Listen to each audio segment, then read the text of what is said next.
자, 메리 크리스마스 복 많이 받으시기 바랍니다.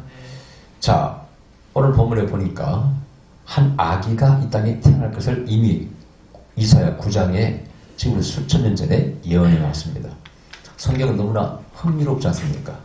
한 아기의 탄생 예언도 있고, 이것을 누가복음에서 보면 이 장에서 아기가 탄생, 또 마태복음도 마찬가지고 아기의 탄생을 이야기하고 있습니다. 예수님이 이 땅에 오신 것은 우리가 인카네이션, 성육신이라고 말합니다만, 이걸 다른 말로 하면 이렇게 또 설명하셨습니다. 하늘의 침노입니다. Invisible of Heaven이라고 해요. 하늘의 침노. 하나님께서 또 땅을 밟히신 것입니다. 땅은 하나님의 발등상이며 하나님께서 땅을 밟으셨어요. 그래서 인간이 되셔 오셨다고 우리가 볼 수 있는 것이죠. 빌보에서는 하나님 아버지와 성부와 영광과 능력이 품성이 모든 것이 동등되시나 동등됨을 취할 것을 여기지 않으시고 자기를 낮춰서 이 땅에 오셨다. 하나님이 자기 비하라고 말합니다.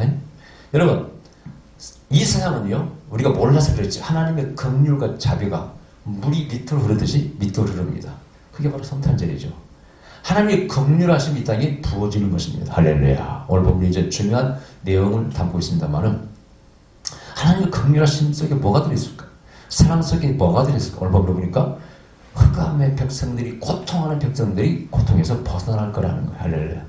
여러분, 메시아가 오셔서, 예수님이 오셔서 주로 하신 일이 뭡니까? 병들을 고치는 일이었습니다. 고통 중에 제일 큰 고통은 사실 병들이 있는 거죠. 그죠? 물론 영혼, 육체 다 병이라고 말할 수 있겠습니다만은 어쨌든 소경을 고치셔. 제일 답답한 사람들 벙어리를 고치셔. 제일 답답한 사람들 귀머거리 고치셔. 제일 답답한 사람, 또 소망이 없는 사람 물든 병자를 고치셔. 안진병이 일으켜. 왜 이런 사건이 신약에 이렇게 분번히 기록되어 있고 또 사도들을 통해서 나타났을까요? 바로 고통받는 백성들에게 바로 빛으로, 생명으로, 소망으로 하나님의 아들 예수님이 오셨다. 그 뜻입니다. 할렐루야. 그렇다면 오늘날 교회에서 뭘 구현해야 되느냐? 교회의 목적이 무엇이냐? 교회에서 무엇을 해야 되느냐? 병을 고쳐야 됩니다. 아멘. 영혼을 고쳐야 됩니다. 아멘. 물론 당연히 영혼을 구원해야 되겠지. 오늘 교회는 이 목표를 절대 잃어서는 안 됩니다. 철학을 흐르고 우리가 논리로 사변을 흐르는 교회라며 생명이 없다, 그런 얘기입니다. 중요한 얘기예요. 자, 근데 오늘 보면 중요한 단어가 있어요. 자, 예수님 특히 6절에 이는 한 아기가 우리에게 낳고 한 아들을 우리에게 주신 바 되었는데 그 어깨에는 정사를 메었고 그 이름은 기묘자라, 모사라, 전능하신 하나님이라. 그래서 삼일천을 정확히 얘기하고 있습니다. 그죠? 아멘. 인간으로 오셨는데 악인데 그걸 누구라고요? 정사, 모든 육체를 통치하는 정사를 메었고 그 이름은 기묘자라. 알 수 없는 분이에요. 근본을 몰라요. 스스로 있는 자이기 때문에. 아멘. 아멘. 그게 마태복음 17장에서 변화산에서 모세와 엘리야가 짝 나타납니다. 그리고 너는 저 아들, 저의 말을 들으라. 그때 예수님께서는 신약에서 뭐라고? 나는 뭐뭐지다. 신의 자기 주장 형태입니다. 신이 하나님께서 말씀하실 때는 하나님께서 말씀하셨다 이런 말 안 써요. 예언자들은 하나님께서 말씀하셨다 이렇게 말하지만은요, 전능자 하나님은요 그렇게 말씀하지 않습니다. 내가 내게 말하노니. 아멘? 내가 너에게 말하노니 이렇게 말씀하죠. 그래서 그걸 권능 있게 백성들은 들었다고 말씀하고 있어요. 그분이 이 땅에 오셨다는 거예요. 모사라, 모든 걸 계획하신 분이라. 여기 입장에서 뭐라고 말씀이 모든 만물을 창조했다. 아멘. 모든 만물은 그로부터 나왔다. 아멘. 이렇게 말씀하고 있죠. 그걸 말씀하고 있어요. 모사라, 성부 하나님, 성부와 성자와 성령께서 이 우주를 창조하셨죠. 그게 창세기 1장에 나오죠. 하나님께서 말씀하시며 성령이 운행하실 때 말씀하시며 빛이 있으라. 빛이 생겼다. 이것을 요한복음 입장에서는 다시 반복해서 태초에 말씀이 계시니라. 이 말씀이 하나님과 함께 계시던 이 말씀 곧 하나님이시라. 이렇게 아멘. 풀어서 말씀하고 있는 것입니다. 자, 전능하신 하나님이라, 영존하신 하나님이라. 그분은 영원한 조회를 가지고 있어요. 영원한 생명을 가지고 있어요. 생명의 씨앗 하나가 지금 지구에 떨어진 것입니다. 제가 말씀드린 것처럼 계란이 말이죠. 씨앗이 없으면 병아리가 안 나오는데 씨앗이 거기 심어지니까 삐약삐약 병아리가 나오더라는 것이죠. 예수님 땅에 오셔서 우리에게 생명을 주신 그날부터 우리는 그를 믿는 자마다 영생을 얻게 됐다고 성경은 말씀하고 있습니다. 할렐루야. 아멘. 그는 누구라? 그 다음에 평강의 왕이라, 샬롬 왕이라. 평강의 왕이라. 제가 말씀드린 샬롬이 히브리 글자로 보면은 뭐라고요? 마귀의 권세를 부숴버리는 거. 악의 권세를 부숴버리는 게 샬롬이죠. 악이 있고 마귀가 역사하는 한 우리에게 샬롬은 없다는 것입니다. 그렇다면 그 마귀가 역사하는 곧 그것이 어디입니까? 오늘날도 마찬가지, 정치에서 마찬가지고, 저는 민족주의, 이기주의, 개인 이기주의 전부 다 여기에 마귀가 역사하고 있습니다. 죄악이 있는 곳에 마귀가 역사하고 있습니다. 이것을 부숴버리러 오셨다는 겁니다. 아멘. 그래서 오늘날 모두가 하나님의 편이 아닙니다. 모두가 하나님의 편이 아니고요. 우리가 아는 많은 사람들이 하나님의 적입니다. 제가 볼 때 트럼프 하나님의 적입니다. 자국 이기주의. 일본 말할 것도 없이 하나님의 적입니다. 약한 자를 괴롭히고 사과할 줄도 몰라. 그래 안 그래요? 중국 하나님의 적입니다. 크리스찬들 좀 비판하고 교회가 없어지고 있습니다. 그 다음에 주위의 약한 나를 괴롭힙니다. 김정일은 말할 것도 없고. 여러분 우리가 잘 깊이 생각해야 돼요. 재밌는 것은 트럼프가 처음에 대통령 될 때 미국 복음주의자들이 보수적인 기독교인들이 확 밀었어요. 그들은 미국을 자기가 만든 사람들이라고 생각해요. 개척자들을 후예자라고 생각합니다. 굉장히 보수적입니다. 가정도 잘 지키고 그 사람들 신앙 크리스찬들이 많아요. 거의 대부분입니다. 이번에 복음주의자들이 발표했어요. 트럼프는 더 이상 기독교에 관계없는 사람이라는 거예요. 기독교의 가르침과 사상을 구현한 사람이 아니라는 거예요. 개인 사생활도 그렇고 모두 그렇다는 거예요. 등 돌려버렸습니다. 그것이 토픽에 나왔어요. 뉴스에. 자, 하나님의 적이 누군가는 분명히 알고 우리는 살아가야 돼. 아멘? 때로는요, 교회 안 다닌 사람 가운데 하나님의 편이 있어요, 여러분. 그런 정의를 구현하려고 합니다. 남을 해치지 않습니다. 속이지 않습니다. 비열하지 않습니다. 오히려 하나님은 그 사람들 편입니다. 믿는 사람들이 오히려 작은 자, 약한 자 걸 해칩니다. 빼앗아갑니다. 교만, 오만 방조합니다. 그 사람들이 교회 안에 몸담고 있다 할지라도, 예수님도 할지라도, 목사 혹은 장로를 할지라도, 권사를 할지라도 하나님 편이 아닙니다, 여러분. 아멘. 그래야 하나님이 정의로우신 거야. 내 말 무슨 말 알겠죠? 그럼 어떻게 인생 막대기로 회초리로 쳐서 하나님의 백성을 다시 돌이키시겠지. 저도 그렇고 여러분도 그렇고 채찍에 맞습니다. 그렇죠? 안 맞으면 사생하라.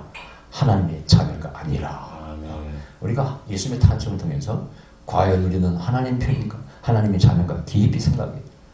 샬롬 왕, 평강의 왕이라. 그 샬롬의 뜻이 뭐냐? 악과 마귀를 그 제국을 부서뜨리는 것이 샬롬이라고 했습니다. 내 몸에 암이 있고 가시가 있는 내 몸에 절대 평강할 수가 없습니다. 알고 넘어가야 돼. 그 중에 또 질병도 마찬가지. 질병 인간을 괴롭혀. 우리에게 하나님께서 생명을 부어주시고 에덴 동산을 주실 때 얼마나 행복했습니까? 해피한 것이 진짜. 걱정과 눈물과 고통과 사망이 없는 곳, 다툼도 없는 곳이었습니다. 근데 그 나무를 마귀가 파괴했죠. 그죠? 그때부터 고통이 왔죠. 그러면은 샬롬, 평강이 말리면 사실 우리에게 고통도 없어야 돼요. 고통이 있는 한 우리에게 샬롬은 없는 것입니다. 내가 늘 고민했던 게 부흥회 가서 20몇 년간 다니면서 예언하고 말씀 전하고 많은 은혜를 끼치고 지금까지도 임기 있는 봉사가 된 것은 끼쳤으니까 뭐 계속 부흥회 다닐 거 아니겠어요, 여러분? 그래서 저는 항상 패잔병의 기분으로 돌아왔다고 그랬죠. 병자를 못 고치고 왔습니다. 왜 나사렛 예수 이름으로 나는 안진병을 못 일으킬까? 중풍병자를 못 고칠까? 죽은 자를 살리지 못할까? 제가 제일 많이 한 기도가 치유의 기도라고 했죠. 정말 기도할 때마다 치유를 빼먹은 경우가 없는 것 같아요. 제발 병자를 고치게 하여 주시옵소서. 다 나를 목해도 주님처럼 하게 하여 주시옵소서. 그런데 지금도 죽은 자를 못 살려고 왔습니다. 내 병자를 좋은 죽은 자를 살리고 안진병을 고치는 건데 지금도 못 해봤어요. 정말 고통을 덜어주는 것은 정말 즐거운 일이에요. 저 여러분 건강식품까지 만들어서 어떤 사람이 뭐 자궁에 뭐 녹아내렸다, 생식이 나왔다, 굉장히 기뻐요. 보람됩니다. 누군가의 아픔을, 고통을 해방시켜줘요. 근데 그것만 있습니까?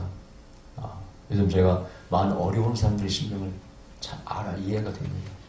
왜 저는 죽음을 택할까? 힘들어하는 사람들의 마음이 이렇게 좋아요. 여러분, 우리 주님은 모든 고통받는 자의 위로우십니다. 상담자라고 상담자. 그분은 상담자라. 카운슬러라는 거예요. 자, 그 다음에 근데 어떻게 평강을 이룰 것인가가 중요해요. 오늘 본문을 보니까 7절에 그 전사와 평강의 더함이 무궁하며 또 다윗의 위에 앉아서 그 나라를 굳게 세우고 작은 이유 영원토록 공평과 정의로 그것을 보존할 것이다. 이 공평과 정의라는 게 굉장히 어려운 개념입니다. 제가 말씀드렸죠. 정의라는 것이 어떤 개념일까? 남성적인 개념일까? 여성적인 개념일까? 나는 내일 신학교 때 교수님 말씀이 평생 잊히지 않습니다. 정의라는 것은 여성적인 개념이라는 거예요. 보통 남자들이 정의를 잡고 정의의 사도다 칼을 들고 막 사회를 갖다가 세상을 갖다가 개혁하고 악을 벌한다고 앞장서 싸우고 그래서 남자의 개념으로 생각하잖아요. 그러니까 뭐 무슨 정의당까지 군부 독재자가 정의라는 이름을 갖다 써서 만들었잖아요. 그 당이 정의로웠습니까? 근데 그분이 얘기를 해요. 정의라는 것은 여성의 개념이라는 거예요. 그럼 여성의 개념이 뭐가 정의냐? 바로 부드러운 성실성이라는 거예요. 근데 장신대할 때 그 교수님 말씀이 평생 잊히지 않습니다. 부드러운 성실성이라. 아멘. 너무 강하고 말이야, 포악하고 말이야, 힘을 내세우고 쪽수로 밀어붙이고, 약한 자를 괴롭히면 거기에 정의가 없다는 거예요. 부드러워야 한다는 거예요. 때때로는 카운셀 상담해주고 들어주면서, 그러면서 성실하게 대해주는 거예요. 아멘. 한 인간에 대해서 성실하게 대해주는 거예요. 가정을 성실하게 지키는 거예요. 이게 어렵습니다. 그게 정의라는 거예요. 여러분, 정의를 착각하지 마십시다. 아멘? 아멘. 그래서 하나님께서는 이 땅에 정의를 구현하신다는 거예요. 야, 그렇다면 여러분, 우리가 생각을 많이 해봐야 돼요. 아까 말씀드린 것처럼 강된 제국들이 정의롭습니까? 부자들이 정의롭습니까? 위에 있는 사람들이 정의롭습니까? 아니라는 거예요. 자, 이 땅에 오신 예수님 보세요. 여러분, 물을 밑으로 흐르고 위에는 산소가 없어요. 하나님의 긍휼은 밑으로 흐르고 부드러운 성실성은 자기를 낮추지 않으면 절대 부드러울 수도 없고요, 성실할 수도 없고요, 정의를 이룰 수가 없습니다. 아멘. 지극히 낮은 곳에 오셔서 낮은 자들의 말에 귀를 기울여야 돼. 그들의 형편과 처지를 알아봐야 돼. 그러려면 내려오셔야 돼. 땅에 오셔야 돼. 땅을 밟으셔야 돼. 인간이 되셔야 돼. 성신이 되셔야 돼. 하나님과 아버지와 동등됨을 취할 것을 이기지 않으시고 종의 형체를 가져 이 땅에 오셨다. 바울의 해석입니다. 예수님을 핍박했던 바울이 거기서 완전히 깨진 거예요. 신은 우리 영원한 이런 분이시로구나. 그게 임마누엘입니다. 미식한 성막이 땅에 지어지고 내가 이 The House of God, 내 집에 거할 것이다. 성막은 내가 거하는 곳이다. 내 집이다. 템플, 신에게 경배하는 성전의 개념이 아닙니다. 너와 더불어 함께, 너와 더불어 함께 내가 거할 것이다. 그게 임마누엘 개념이에요. 예수님 바로 임마누엘이시라. 우리 함께 거하신다는 것이죠. 할렐루야. 그래서 정의를 이루어 죽은 자를 살리시고 병자를 고치고 인간의 모든 고통을 부드럽게 성실성으로 대하시면서 밥 먹을 겨를도 없이 병자를 고치시면서 정의를 이루어가 또 죄악의 소리를 구원하셔서 하나님 아버지와의 과거에 사랑하는 관계를 회복시켜 줍니다. 우리 하나님을 아버지라고 부르게 되고 그분의 인도하심과 공급을 받게 되는 존재가 되는 것입니다. 아멘. 그게 예수님이 하신 일이에요.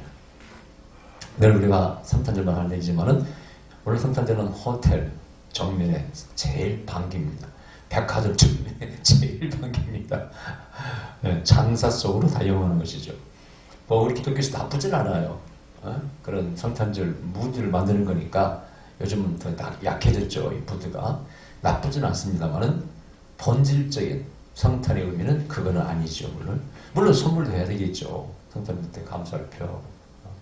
제가 옛날 대구에 길 다닐 때 성탄절 때는 여러분 각 부서에서요 담임 목사님이 다 선물 하나 가지고 있어요. 작은 부서는 뭐 하셨어요. 어떤 넥타이에서 성탄절 때는 꼭 목사님이 선물 맞는 그런 날이었어요.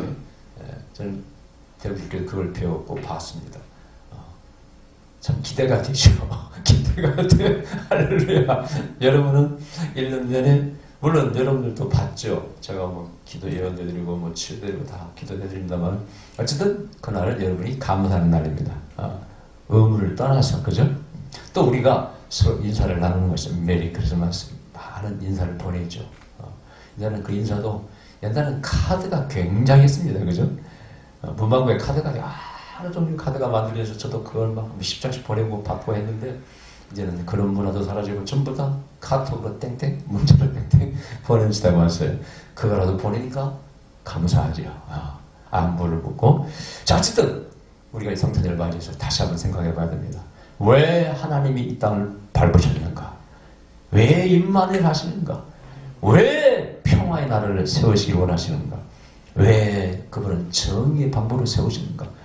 그걸 우리는 뜻을 알아서 우리 삶 가운데서 이 사회를, 국가, 민족, 이 우주 모든 것들을 바로 그런 나라를 만들어야 됩니다. The Kingdom of God, 하나님 나라를 만들어야 돼요. 아멘. 그게 진정한 성탄절의 의미입니다. 아멘. 기도하십시다. 그렇습니다. 아버지 감사드립니다. 우리 진정한 성탄